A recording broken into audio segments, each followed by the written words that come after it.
Hello everyone, welcome back to the Self-Taught Artist Curriculum. Thank you for joining today. So we're not going to do any drawing in this video. This one is just a quick little lecture so that we can talk more about lines and different lines that you can use and why these are important. So get settled and let's hop right in. Okay, so the two lines that we basically have to work with are straight lines and curved lines. And each one has its own purpose, its own strength, and conveys its own meaning in your drawings. Straight lines tend to have this definitive nature to them. They also have this linking quality where we can link something to be a coherent whole. In other words, it's kind of the artist's way to capture the big picture before we get into the nuanced details. They convey a great amount of general information with very, very minimal effort. And ultimately, the strength of our composition comes from this play on shapes and angles that are created by straight lines. In contrast, we have curved lines. The power of these are in that they reflect growth, unpredictability, and fluidity in nature. They are the line that can convey movement and emotion and life in your artwork.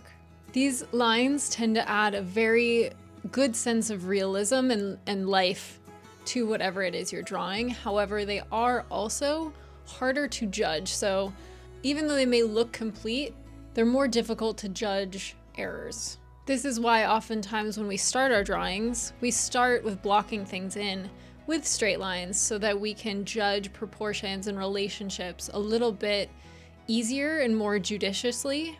But then we progress into these curved lines, especially if we're, aside from architectural drawing, but things in nature, we eventually move into those curved lines to give things those animation and movement and life to that drawing.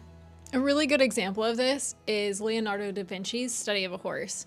And you can see some of his initial marks of straight lines that allow him to objectively look at his drawing, and then the drawing itself transforms and really comes alive once he adds those curved lines. And the way that he draws them has weight and almost mass. It gives mass to these muscles in the horse. And that is the very, very distinction between the two of them. There's also quite a stillness and rigidity with straight lines, whereas, again, there's a fluid nature to curved lines, which, as your drawing progresses, is going to be really important to incorporate, but also understanding the power of each and where the shortcomings of each lie. Okay, so that's it for this video. Very short and sweet, but nevertheless a very important concept to understand for all future lessons to come, which are now available either on YouTube or Patreon. So I hope to see you there. And as always, thank you so much for joining, and I can't wait to see you in the next one.